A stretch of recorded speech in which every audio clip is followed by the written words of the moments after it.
Каб выйсці на волю, палітвязні пасля катаванняў павінны напісаць прашэнне аб памілаванні, зняцца ў прапагандысцкім фільме і падпісаць дамову аб супрацоўніцтве з сілавікамі.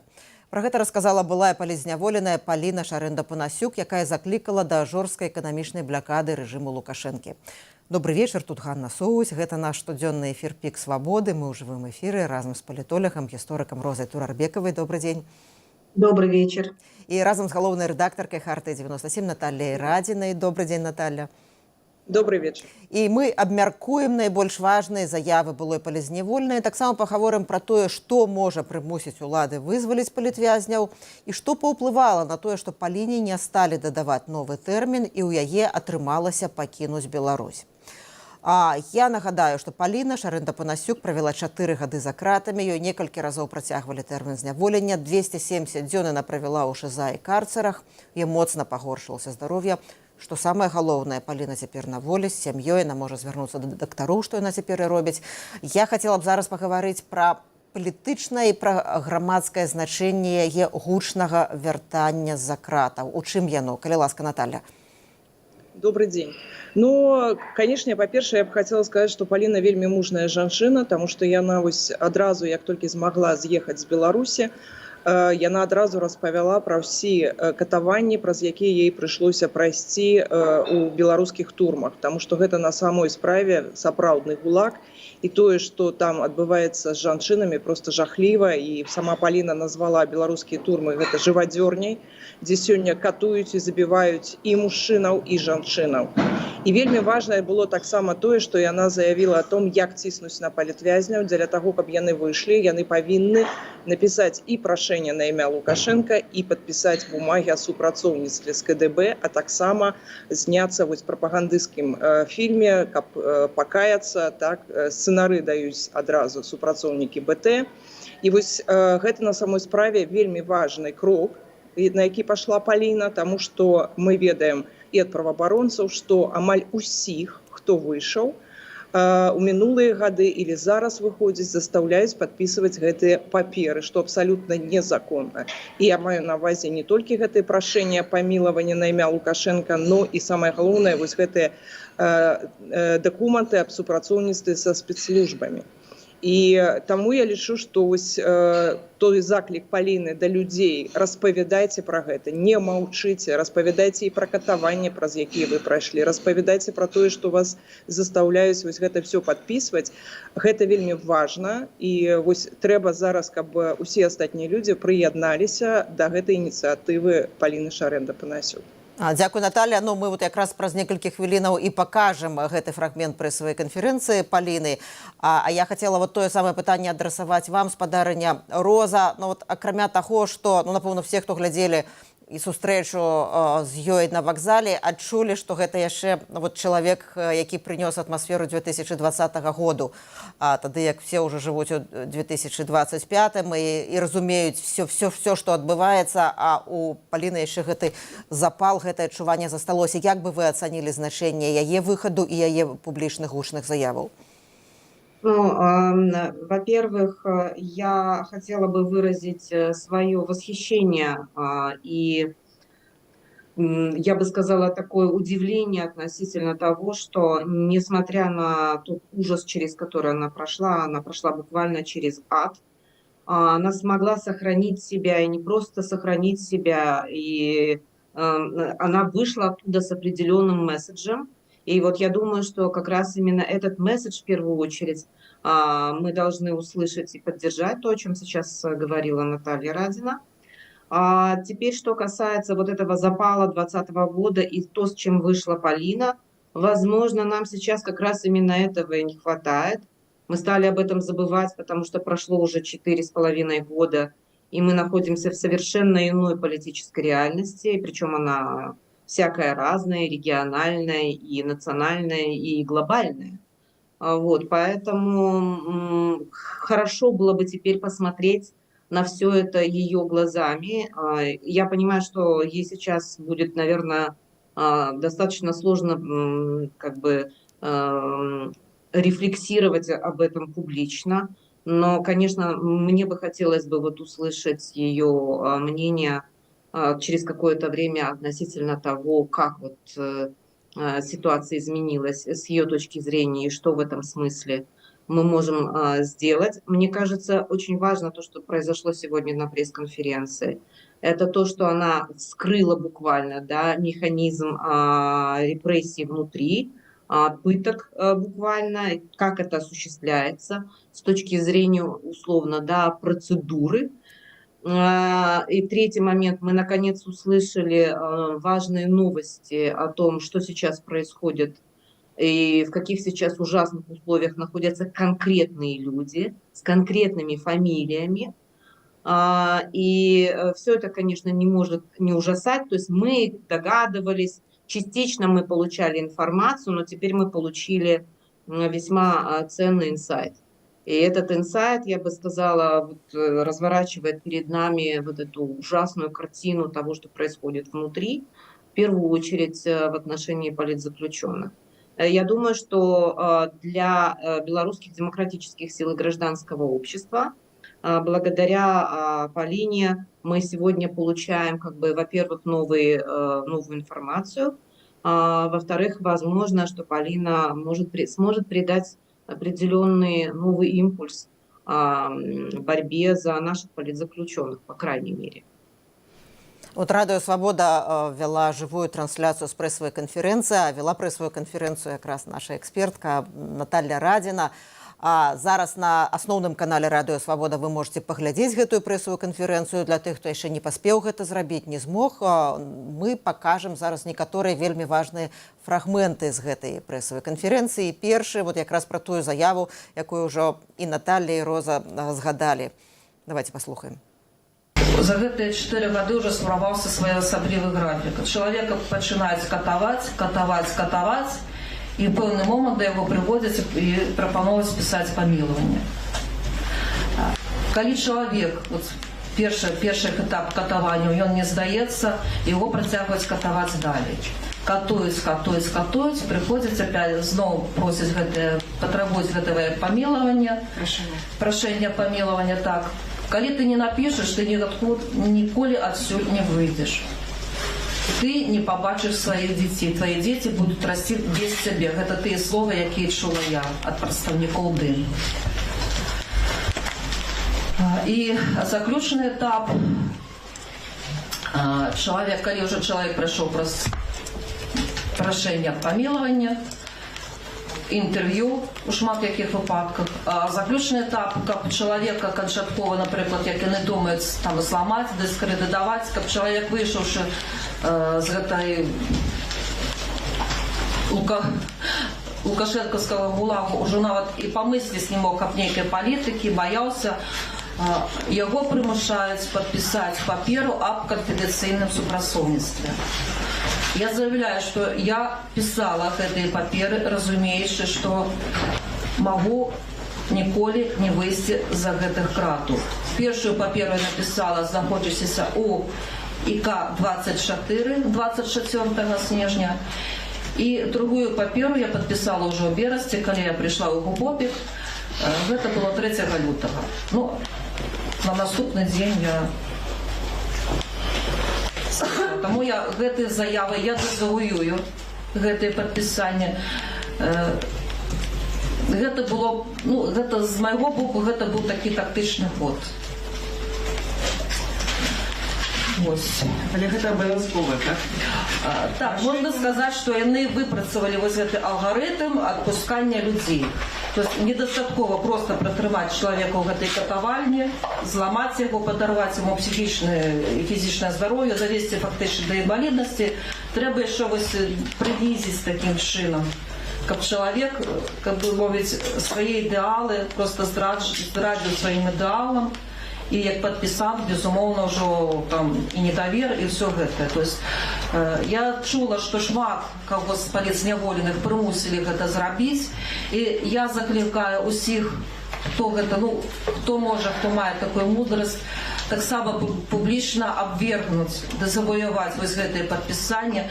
І гэтым мы вырываем зброю з рук гэтых катаў. А як вы думаеце, вот што далей можа адбыцца пасля гэтага закліку Паліны? Ці можа самім прадстаўнікам дэмакратычных сілаў журналістаў пытацца людзей, якія выйшлі, ці яны былі вымушаны гэта падпісаць, ці прагучаць новыя гісторыі, нешта і падобнае было в 2011 годзе пасля таго, як Алесь Михалевич сказаў, што ён быў вымушаны падпісаць паперу дамову аб супрацы з КДБ. Наталья, як вы мяркуеце, які будзе працяг гэтага? Ну, глядзіце, тое, што КДБ вербуе людзей у Беларусі, да, гэта же не адбываецца не толькі зараз і не толькі пасля 2020 года. Гэта адбывалася усе гады, усе 30 гадоў, колькі рэжым Лукашенко знаходзіцца пры ўладзе. І мяне таксама, калі я сидзела ў турме КДБ у 10-11 годах, меня таксама застаўлялі падпісваць вось гэтыя бумагі аб супрацоўніцтве з КДБ. Меня застаўлялі тады яшчэ ў СІЗА, я яшчэ не была асуджаная. Меня заставляли писать прошение на имя Лукашенко, а таксама асабіста начальник турмы КДБ, подполковник Орлов, заставлял подписывать бумаги о супрацоўніцтве с КДБ. Я тады адмовилась. Меня шантажавалі таксама бацькамі, шантажавалі, казали, что у меня ніколі не будет детей, что яны мне ствараць такие умовы, что я выйду с турмы праз 5 год минимум инвалидом. Это все мне казалось. Я тады адмовилась. И меня выратавала тады тое, што Еўразвяз тады прыстрашыў Лукашенко ўвядзеннем эканамічных санкцыяў, і праз некалькі месяцаў рэжым стаў часткова адпускаць людзей з турмы, з СІЗА, але не на свабоду, канешне, пад падпіску тады о невыездзе меня вызвалілі да суда, і я змагла праз 2 месяцы збегчы з тэрыторыі Беларусі, там з цяжкасцямі, без пашпарта, таму што яго забралі ў КДБ таксама. І я тады адразу гэта распавядала журналістам, што было такое, што быў такі ціск, і што патрабавалі падпісваць бумагі аб супрацоўніцтве з КДБ. Ведаю, што тады ўжо шмат хто падпісаў гэтыя бумагі, але яны выходзілі і пра гэта не распавядалі. Я разумею, шантажавалі таксама сем'ямі, але потым я бачыла, што гэтыя людзі, які не распавялі, яны же не былі апазіцыянерамі на самой справе. Яны рабілі выгляд, што нібыта яны ў апазіцыі. А што адбывалася на самой справе, мы можам толькі здагадвацца. І таму зараз я бачу, што адбываецца тое самае, на людзей ціснуць, людзей катуюць, прыстрашаюць іх блізкімі, роднымі, да, якія застаюцца ў Беларусі. Калі нават яны з'язджаюць з краіны, яны маўчаць, таму што баяцца. Але трэба разумець, што баяцца паказаць слабіну, да, гэтаму рэжыму. Гэта значыць, што на цябе будуць ціснуць і ціснуць далей і далей. Таму што яны ведаюць, што ты баішся. А калі ты, як Паліна Шарэнда, кажаш аб гэтым у голас, яны нічога не могуць з ёй зрабіць. Всё. Яны ўжо нічога не могуць зрабіць, таму што яны бачаць, што на гэтага чалавека немагчыма ціснуць. І гэта вельмі важна, што зрабіла Паліна. Важна вось той прыклад, які яна паказала. І я лічу, што ўсе гэтыя людзі, якія падпісалі бумагі о супрацоўніцтве са спецслужбамі, павінны знайсці ў сябе сілы і пра гэта распавесці. Дзякуй вялікі, мы ў жывым эфіры. Вы можете задаваць пытанні Наталья Радзіна, галоўнай рэдактаркі «Харты-97», палітолагу, гісторыку Розы Турарбекавай, калі толькі гэта для вас бяспечна. Спадарня Роза, я вам такое вельмі важнае пытанне, як мне падаецца, хочу задаць. Прапагандысцкае відэо, якім была вымушана зняцца Паліна, яна сказала там з тактычнага пункту гледжання, мы зараз пачулі. Падчас сустрэчы на вакзале яна казала, што яно было запісана так фігуральна з ножом ці пісталетам у горла. Гэтае відэо, яно было запісана каля 10 месяцаў таму, я праверыла. Пасля яе зноў судзілі. І такіх відэо з іншымі палізняволенымі, запісанымі такім самым чынам, было знята даволі шмат. І многія палітвязні так і не выйшлі на волю. І я думаю, што ўлады ведалі, што Паліна, калі выйдзе, яна раскажа, як здымалася відэо, што яе прымушалі гэта рабіць. Як вы думаеце, чаму ўлады не сталі працягваць уже чарговым разам яе тэрмін, і пэўным сэнсе не сталі вельмі моцна перашкаджаць выехаць з краіны? Но, вы знаете, я тоже об этом думала, и у меня перед глазами стоит, и это, наверное, здесь это может подсказать, это определенная аналогия. Перед глазами у меня стоит эта картина про Окрестина. Одна из моих выпускниц попала на Окрестина в те страшные дни, я имею в виду с 9 по 11 августа, вернее, она попала туда 10. и, по-моему, вышла оттуда 12 числа. И она мне рассказывала такие вещи, которые я, наверное, не слышала нигде. Может быть, я что-то пропустила. Когда их били, там кого-то там, кто-то из тех, кто бил, спрашивал, что вы будете делать, когда мы вас отпустим. И те говорили, мы не будем рассказывать о том, что здесь происходило, потому что люди были в шоке, напуганные, вообще полуживые. Буквально их били дальше и говорили, неправильно, надо рассказывать все, что здесь было, чтобы запугать. Вот. Я думаю, что то, что сейчас Полина выехала из страны, и то, что сейчас она имеет возможность рассказывать о том, что происходит там, это в определенном смысле умышленная утечка. Простите, что я сейчас это говорю, но это исключительно только мое предположение.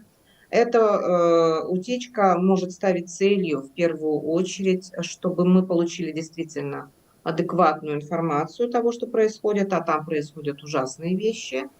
И эта информация, она может ведь по-разному влиять на людей, в том числе и на белорусские демократические силы, в том числе и на тех, кто занимается Беларусью. И тут это может стать определенным таким фоном для предложений для торга.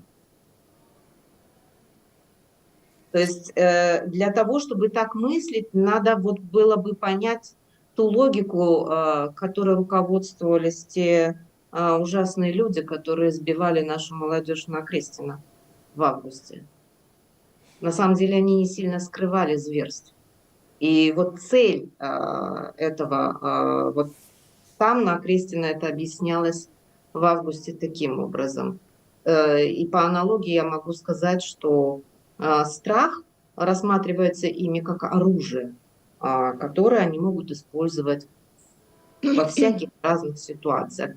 В этой ситуации они могут это использовать с целью, чтобы мы получили вот ужасную ту картину. Мы узнали эту правду страшную, и эта правда страшная, реально страшная правда, она как бы может ставить своей целью в том числе и вот как бы продолжение торга или начало торга, что-то в этом роде. То есть спасайте людей, идите на уступки, например.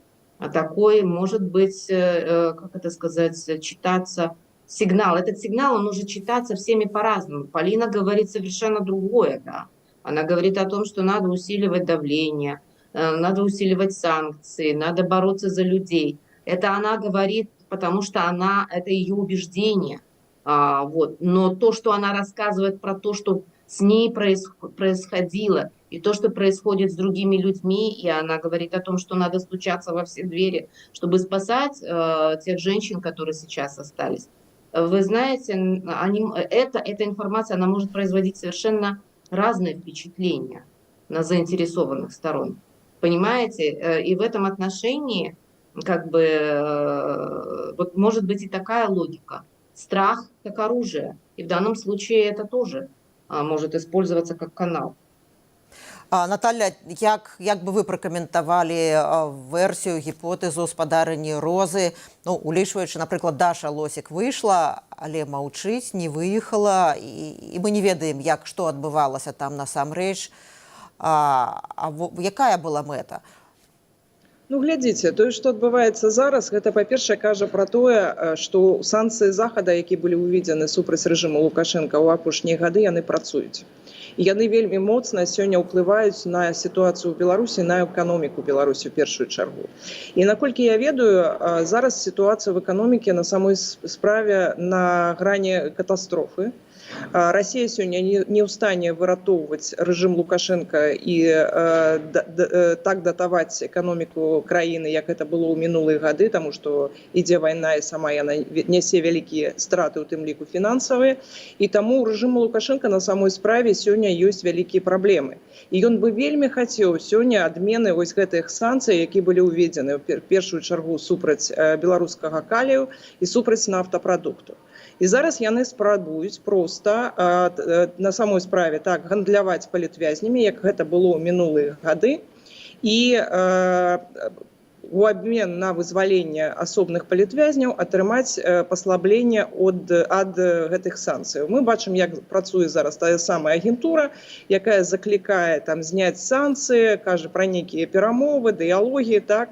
І мы ведаем, гэта інфармацыя з еўрапейскіх структурах, што ўлады просто наўпрост кажуць, здыміце санкцыі там з Белавія, з калійных угнаенняў, і мы тады вызвалім там яшчэ больш палітвязняў. Але гэта немагчыма зрабіць сёння па факце. Таму што тыя санкцыі, што мы маем, уведзеныя за іншыя злачынства рэжыму Лукашенка. За пасадку таго ж самалёта РНР, это тэрарыстычны акт. За міграцыйны крызіс, які не спыніўся з 21 года, і за ўдзел рэжыму Лукашенка ў вайне супраць Украіны, і гэты ўдзел працягваецца. Так? Мы атрымліваем сітуацыю, калі няма эканамічных санкцый непасрэдна за палітвязняў. Чаму я кажу аб гэтым? Ужо некалькі гадоў вводзьце санкцыі эканамічныя за палітвязняў, і тады мы зможам іх вызваліць. І самае галоўнае вызваліць усіх палітвязняў. Таму што нельга здымаць санкцыі да вызвалення усіх да апошняга палітвязня. Колькі іх сёння ў Беларусі? Я думаю, да 10 тысячаў.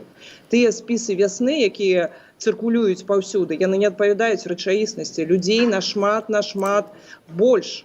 Таму што іх родныя сёння баяцца проста распавядаць і праваабаронцам, і нам, журналістам, што іх блізкія сядзяць у турмах. І таму на самой справе трэба, каб вызвалены былі ўсе. І трэба гэтых санкцый дамагацца. Я хотела и вас, спадарня Роза, и вас, Наталья, попросить прокомментовать заяву Зянона Пазняка. Вот пытанне якраз про ягоную заяву прагучала і на прэсавай канферэнцыі. На Новы год ён звяртаўся праз відэазварот да Лукашэнкі, у тым ліку прасіў вызваліць Паліну Шарэнду-Панасюк, і ён мяркуе, што гэта вынік у тым ліку ягонага зварота, і што, я цытую, з боку Лукашэнкі павольнае выпусканне вязняў, і асабліва Паліны Шарэнды-Панасюк, гэта гучнае сведчанне аб гатоўнасці да перамоваў з еўразвязам па пытанні вызвалення палітвязняў у абмен на спыненне вызначаных на перамовах эканамічных санкцыяў. Канец цытаты. Ці вы згодныя, спадарня Роза? Ну, понимаете, давайте отделим как-то там зерна от плевел, да. Одно дело намерение режима начать этот диалог с целью, да, переговоров об отмене санкций в обмен там на, и здесь речь идет именно о торге политзаключенными, и совсем другое дело, когда Зенон Станиславович как бы это комментирует, но отчасти пытается присвоить заслугу себе, что вот его слышат, его слушают. И понимаете, самое главное, проверить-то это сложно, если невозможно. Поэтому я бы сказала так, есть представление о том, что режим уже хотел бы это сделать. И теперь все, кто комментирует эту ситуацию таким образом, могут себе поставить заслугу освобождения политзаключенных, совсем небольших групп политзаключенных. Вот. Это как бы его заявление не свидетельствует о его вкладе, я бы сказала так. И нет никаких свидетельств и доказательств, что это так. Вот. Поэтому я бы как бы оставила бы этот вообще вопрос в стороне. Он, мне кажется, не является актуальным, и проверить его невозможно. Но очень много скепсиса по этому поводу высказывается.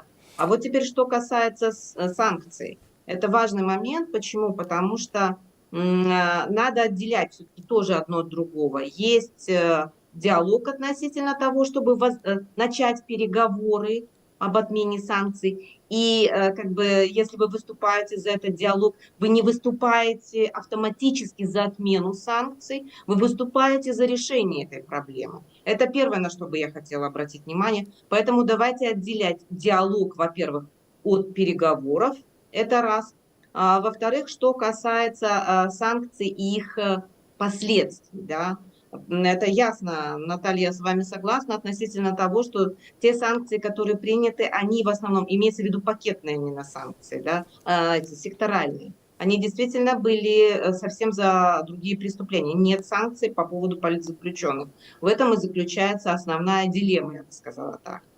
Вот. Но вот что касается последствий, то я бы хотела все-таки обратиться к экспертным работам относительно последствий, да, насколько санкции работают или нет. И когда мы с вами говорим о слове «работают», то мы с вами должны иметь в виду, они работают напрямую, вот санкции приняли, и те сразу пошли на освобождение, да, или там сразу там перестали принимать участие в войне, или сразу прекратили миграционный кризис. Или нет, в этом смысле санкции не работают. Потому что, как вы правильно заметили, миграционный кризис продолжается, соучастие в войне продолжается. Значит, принуждение субъекту к определенному изменению поведения не произошло. Вот. Что касается экономики, это, наверное, уже вопрос к экономистам, но я хотела бы обратить внимание, что сейчас все больше и больше появляется аналитических работ, вполне уважаемых экспертов, которые как раз-таки анализируют эту ситуацию по поводу экономических последствий санкций. И они как раз-таки оказались не такими масштабными и разрушительными, какими они воображались, когда их принимали. Потому что, оказывается, существует множество субъектов мировой экономики, да, и политики, которым в общем и целом на все это наплевать, потому что я должна подчеркнуть, что санкции не были международными, они были, как правило, национальными. Имеется в виду, принимались странами или определенной группой стран, но оно не принималось на уровне там, Организации Объединенных Наций, Совета Безопасности ООН. Вы понимаете, что это невозможно. Вот, поэтому в этом отношении все-таки, когда мы с вами начинаем говорить, там, диалог, переговоры с режимом Лукашенко, санкции, последствия санкций, мы должны каждый раз вот разделять все эти понятия с тем, чтобы эта картина становилась более объемной, реалистичной и адекватной. Вот, поэтому в этой связи это очень долгий разговор относительно санкций, относительно диалога и переговоров. Очень долгий. И он должен вестись, он все-таки вестись либо раздельно, либо мы должны этому посвятить какое-то определенное время с приглашением тех экспертов, которые уже провели исследования по этому делу. Ну вот я занималась этим вопросом именно с политической точки зрения и могу сказать, что есть очень серьезный скепсис в экспертной среде относительно вообще в принципе эффективности работы санкций. Это подтверждается исследованиями там, десятилетий, да, там, больших всяких кейсов на протяжении, ну, там, с 50-х, 60-х годов 2019 года. Совершенно сегодня очевидно, что торговые санкции, особенно если касается национальных, а не международных, да и даже международные санкции, не приводят к желаемому результату. Наиболее эффективными являются финансовые санкции, но опять-таки при определенных условиях. И в общем и целом здесь нужна хорошая экспертиза. Ну і перш чым, Наталья, вы будете мець магчымасць адказаць гаспадарыне Розе, а таксама пракаментаваць заяву Зянона Пазняка. Я некалькі каментароў просто прачытаю, якія ідуць зараз мы ў жывым эфіры. Жыве Беларусь, людзі пішуць, ну, вітаюць і гаспадарыню Розу, і Наталью ў нашым эфіры. І адзін з каментатараў піша, што першы, хто патрабуе адмены санкцый, это Зянон Пазняк. Наталья, вам слово. Ну, по-перше, я бы хотела расповесці немножко про санкции, то, что отказать Розе. По-перше, мы не маем сегодня информации, як на самой справе уплывают санкции на белорусскую экономику. Все гэтыя мудрагелістыя эксперты, якія расказваюць про стан беларускай экономики, адкуль у іх лічбы, скажите, калі ласка. Амаль усе лічбы ў Беларусі альбо фальшивыя, альбо просто закрытыя. Таму сёння ні ў кого, ні аднаго эксперта з Беларусі, у тым ліку бюрока ці іншых аналітычных цэнтраў проста няма адэкватная інфармацыя пра стан беларускай эканомікі. Я ведаю, што санкцыі дзейнічаюць і санкцыі руйнуюць беларускую эканоміку, але не трэба чакаць гэта, што адбудзецца сёння на заўтра. Канешне, ёсць праблемы з тым, што гэтыя санкцыі, якія былі ўведзены, сёння масава абыходзяцца. Мы пра гэта таксама кажам. І еўразвяз час от часу, от пакета до пакету, все ж таки гэтые шчыліны замыкае, потому что мы ведаем, что по фальшивым документам, конечно, у Евразвяз сёння ідуць вось гэтыя все падсанкцыйныя тавары, але все роўна гэта дрэнна ўплывае на эканоміку Лукашэнкі, і гэта добра, што гэтыя санкцыі ёсць. Калі мы хочам, каб санкцыі сёння ўвялі, а заўтра яны пачалі дзейнічаць, ну таксама ёсць такія магчымасці. Калі мы забаранім транзит тавараў праз тэрыторыю Беларусі і будзе ўведзена эмбарга на торговлю з Беларусю, то я думаю, што ўжо праз 3-4 дня рэжым Лукашенка пачне выпускаць людзей проста усіх з турмаў. Таму што гэта на самой справе паўплывае сур'ёзна не толькі на эканоміку Беларусі, але таксама паўплывае на Расію і на Кітай, таму што праз Беларусь ідуць кітайскія тавары ў Европу. Гэта адзін з сухапутны такі шлях. І да, вось гэтыя санкцыі на самой справе, нам здаецца, ну гэта неверагодна, але ёсць нагода да іх увядзення. Я нагадаю, што супраць Беларусі была ўжытая 33 артыкул статута Міжнароднай арганізацыі працы за парушэнне правоў працоўных. І гэты артыкул, ён падразумевае увядзенне эмбарга на торговлю з Беларусю, а таксама забарону на транзит тавараў праз тэрыторыю Беларусі. І калі б у краінаў Захаду была палітычная воля, то яны маглі бы ввесці гэтыя санкцыі, і гэта было на самой справе вельмі эфектыўна. І людзей маглі бы вызваліць з турмаў вельмі хутка. Што наконт Зянона Пазняка? Ну, слухайце, цяжка каментаваць словы чалавеку, якому ўжо там больш за 80 гадоў. Ну, канешне, я не веру, што там Лукашенко яго слухае на самой справе. Калі б ён яго слухаў, ну, то мы бы побачылі гэта, можа быць, там 95-96 годзе, да? То есть ён з таго часу, калі яшчэ не было інтэрнету, по факсу слаў вельмі шмат заяваў і зваротаў да рэжыму Лукашэнкі. Я на самой справе лічу, што акрамя ціску на рэжым Лукашэнка няма іншага шляху. Калі Лукашенка вызваліць усіх палітвязняў, я буду тым чалавекам, які будзе толькі вітаць зняццё санкцый з рэжыму. Але няхай ён вызваліць усіх да астатняга палітвязняў, усе гэта тысячы і тысячы людзей, якіх сёння катуюць у беларускіх турмах, і няхай спыніць вось гэты палітычны тэрор, які сёння адбываецца ў краіне. Адбываецца ўжо 5-й год. Таму што вызваляюць сёння дзесяткі чалавекаў, а ў турмы ідуць сотні чалавекаў. І палітвязняў ўсё больш і больш. Я хотела... Я хотела сказаць яшчэ наконт Зянона Пазняка да логаў перамоў. Калі ён такі смелы, ну няхай едзе ў Менск і весці перамовы з Лукашэнкам. Ну няхай.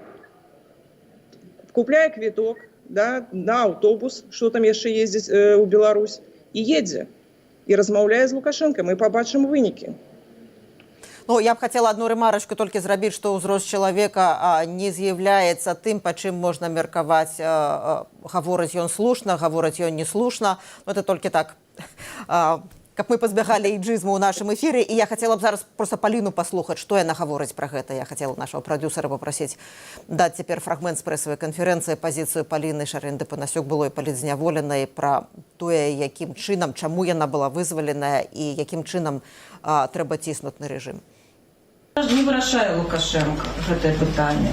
Гэта вырашае Расія. Прыклад, калі прыязджалі браць у мяне гэта інтэрв'ю, так званыя журналісты, які, просто прапагандоны.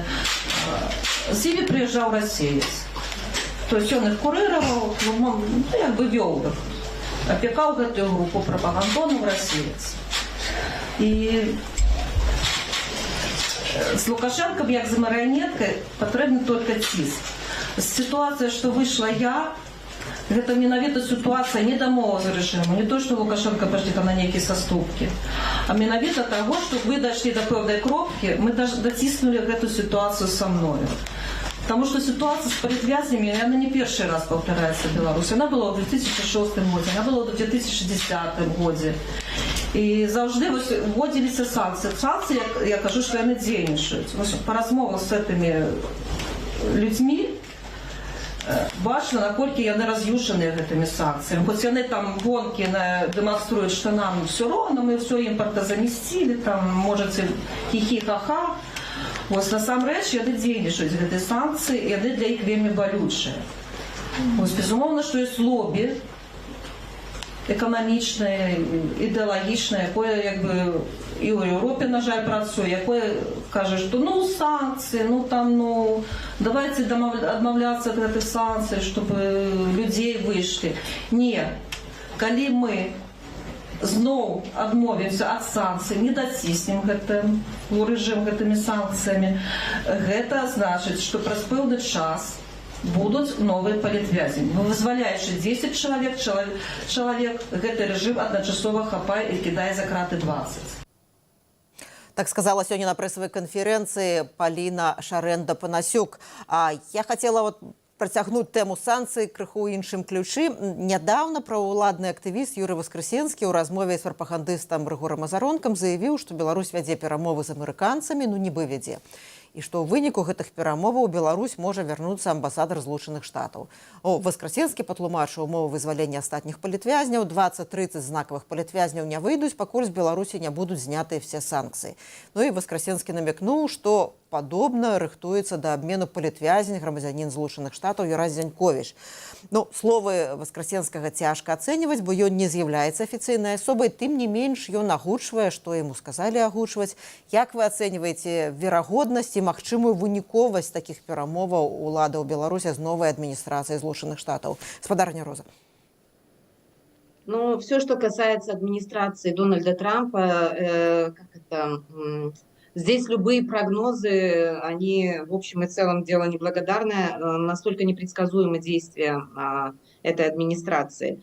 Но, как мне кажется, что права человека это последнее, наверное, что интересует эту администрацию. На первом месте достаточно такие материалистичные интересы. Вот, и новости последних, там, я не знаю, 2 недель, по-моему, должны уже всех убедить в том, что именно таким образом, в таком реалистичном ключе ставится вопрос о национальных интересах США. Здесь единственное, за что как бы можно зацепиться, это за то, что речь идет о гражданине Соединенных Штатов. Но пока я лично пока не вижу таких прямо признаков того, что такие переговоры ведутся или такие переговоры возможны. Не было никаких признаков серьезных контактов и на серьезном уровне, потому что, как вы знаете, в администрации Дональда Трампа надо иметь очень серьезные как бы, контакты на высоком уровне с выходом лично на Дональда Трампа для того, чтобы, наверное, там, я не знаю, преломить ситуацию, да. Насколько как бы Марк Рубио на сегодняшний день вообще в принципе заинтересован в решении белорусского вопроса, я не знаю, но думаю, что Беларусь на сегодняшний день находится на периферии интересов администрации Дональда Трампа до того момента, пока не встанет вопрос об урегулировании конфликта в Украине тем или иным способом. И мы с вами уже об этом говорили, если будет речь идет просто о прекращении огня, это одно, здесь Беларусь не будет фигурировать, но если будет речь идти о более серьезном, фундаментальном процессе переговорном, тогда, конечно, Беларусь будет всплывать. И тогда автоматически будет всплывать и белорусский вопрос, и вот возможность возвращения американского посла в Минск, но я думаю, что так как Трамп в принципе действует в таком стиле, да, сделок, то здесь как бы будет достаточно жесткая, видимо, сделка в обмен на более как бы серьезные вещи. Посмотрим, что будет. Я пока высказываю скепсис по данному вопросу, вне зависимости от того, кто это озвучивает, Воскресенский или кто-либо еще. Наталья, як вы расцениваете магчымасць, немагчымасць такой угоды? Я пагажуся тут з Розай, тому що я так само не бачу зараз ніяких таких подвижек, я не бачу ніяких сигналів того, що буде некий діалог поміж адміністрацією, новою адміністрацією США і білоруськими владами. Я бачу, що зараз і Трамп, і вся його команда зайняті все ж таки війною в Україні, і невідомо будуть ще перемови з Путіним. Я в огулі не вірю ніякія перамовы з Пуціным. Я не веру, што сёння расійскі дыктатар просто гатовы спыніць вайну. Я бачу, што ён не хоча адказвацца ні ад далейшага захопу Украіны, вось не ад сваіх планаў таксама па магчымаму захопу нават і іншых краінаў, у тым ліку краінаў Еўразвязу, і пагрозы для Літвы, Латвіі, Польшы яны па-ранейшаму застаюцца. І таму я думаю, што, канешне, зараз ні Трампу, ні Марка Рубіа, ні Волцу проста не да Лукашэнкі на самой справе. Яны проста адклалі зараз гэтае беларускае пытанне на нейкі час, і ўсё будзе залежаць ад таго, як будуць ісці іх далейшыя перамовы з Пуціным. Але я думаю, што гэтыя перамовы праваляцца ў канцы канцоў, і ЗША будуць вымушаныя весці больш жорсткую палітыку і ў адносінах да Расіі, і ў адносіны да пуцінскага марыянеткі Лукашэнкі. І я хацела б зараз зачытаць некалькі каментароў, якія з'явіліся ў нашым чаце, у чаце нашай трансляцыі. Парада беларусам: чакаеце перамогі Украіны над цэнтрам сусветнага тэрора і зла Крамлём. А таксама ёсць пытанне наступнае. Лукашенко спадзяецца на сустрэчу з папам рымскім у Ватыкане, а мы чакаем, што нам нехта дапаможа з вызваленнем палітвязняў. Увесь свет перагарнуўся. Спадарня Роза, як бы вы на такі каментар адказалі? Но эмоционально я согласна с тем, что свет перевернулся, потому что каждый день, когда мы открываем новости, мы видим какие-то совершенно нетрадиционные шаги администрации Дональда Трампа или предложения со стороны Илона Маска.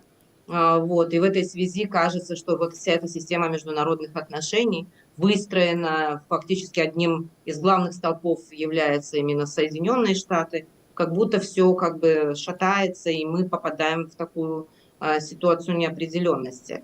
Папа Римский – это давний такой канал для переговоров между диктаторами и всем остальным миром. Он выполняет свою какую-то там, наверное, функцию медиатора или еще какую-то функцию. Возможно, из каких-то таких соображений может идти речь об освобождении, кстати говоря, священников, в том числе и католических священников.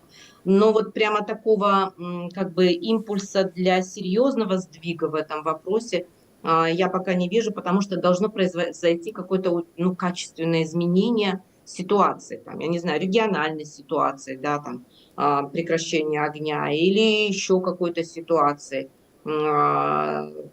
Как бы это могло там произойти, как мы там вспоминаем, что там происходило, например, в 2015-2016 году. Пока такого мы не наблюдаем. Или, вернее, скажем так, международный контекст становится нестабильнее и хуже. Хуже в том смысле, что любого рода переговоры относительно там освобождения политзаключенных, относительно там, я не знаю, поддержания демократии и так далее и тому подобное, эта вся тематика уходит на сегодняшний день на второй план. На первый план выходят абсолютно материалистичные вещи в таком ключе неореализма, как бы сказали международники. И в этом вопросе, к сожалению, вот белорусский вопрос, он рискует быть потерянным на самом деле в повестке. Это, вот, мне кажется, это очень серьезный вопрос. Наталья, я таксама вас хотела попросить прокомментовать. У тым лику еще один комментарий. По-русски пишут: Беларусь никто в мире не рассматривает как отдельные отрашки образования. Как бы вы прокомментовали? Беларусь еўрапейская краіна. Гэта мы маем еўрапейскую гісторыю. Так, наш край акупаваны ўжо больш за 200 гадоў расійскай імперыі, савецкай імперыі, зараз па сутнасці Расіі і прарасійскім лукашэнкаўскім рэжымам. Але мы застаемся еўрапейскай краінай і еўрапейскай нацыяй. Вось я, калі нарадзілася, да, мой бацька, ён вайсковец, служыў у Легніцы, у Польшчы. Тады Польша была на самой справе таксама акупаваная савецкай арміяй. І з 80 по 85 год вось наша сям'я па сутнасці савецкага акупанта жыла ў Польшчы. І я, канешне, яшчэ маленькая была, але потым шмат чытала пра тыя часы, калі Польша знаходзілася пад акупацыяй. І ні у кого не было ніякага пытання наконт таго, палякі еўрапейская нацыя, асобная нацыя, альбо частка гэта савецкія людзі палякі. Чаму у адносінах да беларусаў і да Беларусі, якія таксама акупаваныя Расіяй, вось гучаць такія абразлівыя заявы наконт таго, што гэта там не нацыя, не народ, не асобная краіна. Мы такія самыя еўрапейцы, як і палякі, як і літоўцы, і латышы, і эстонцы, якія таксама знаходзіліся пад савецкай акупацыяй. І мы вызвалімся, і мы будзем у еўразвязе. Мы гэтага зможам дабіцца, я ўпэўненая. Дзякуй за адказ. Я прапаную зараз паслухаць трэці фрагмент, апошні ўжо ў нашым эфіры з прэсавай канферэнцыі Паліны Шарынды-Панасюк. Ён тычыцца карнай псіхіятрыі. Гэта вельмі важная тэма. Вяртаючыся да гэтай карнай псіхіятрыі, як казаў Рыгорович, што мы сохранили СССР все лучшее, у тым ліку і карную псіхіятрыю мы захавалі. Вось гэты рэжым наставляе так, што нелаяльнасць да рэжыму яна прыраўноўваецца да нейкіх псіхічных адхіленняў. Я мела мажлівасць пачытаць цыдулачку психиатра колонии 24-й, и там было просто черным по белому написано: называет себя политвязнем, диагноз параноидальное расстройство личности. Вось. Конечно, гэта таксама такі дадатковы псіхалагічны ціск на чалавека, што яго везуць к псіхіатру, а раз везуць к псіхіатру, значыць штосьці такое вось. І сам чалавек пачынае у сабе сумнявацца, і для іншых ён становіцца як нейкі такі заплямлены. Вось. То бок, нічога новага, тое, што было ў СССР. Тобто карная псіхіатрыя. З боку так званых медикаў, лекараў, ці было нейкае чалавечае стаўленне, ці там таксама як было у калоніях? Я бы не назвала гэтых людей медиками. Яны не медики. Для мяне яны просто нікчемныя людзі. Яны цудоўна разумеюць, у якой краіне яны жывуць, якую працу яны выконваюць. Яны ведаюць, што праз гэтую псіхіятрыю працягваюць палізнявольных. І тым не менш, яны ходзяць на гэтую працу, там нейкія тэсты спрабуюць, то бок робяць выгляд, што яны нейкую справу робяць. Просто для мяне гэтыя людзі нікчемныя. Это вельмі важная заява. Паліны Шарынды-Панасюк яе вазілі ў навінкі. Яна не адзіная з палітычных зняволеных Беларусі, хто прайшоў праз гэта. Удаве Зельцара, палітвязню Юрію Кавалёву, Руслану Зголічу і іншым прызначалі прымусовае псіхіятрычнае лячэнне. І Паліна вельмі важная сведка катаванняў, здзекаў, злачынстваў рэжыму ў дачыненні да палітзняволеных. Спадарня Роза, як цяпер тут такі даволі складаны час у свеце на фоне вайны, гучных заяваў, дзеянняў новай адміністрацыі Злучаных Штатаў зрабіць гэтую тэму трагедыі беларускіх палітзняволеных, брутальных рэпрэсій у Беларусі больш бачнай? Як вы мяркуеце?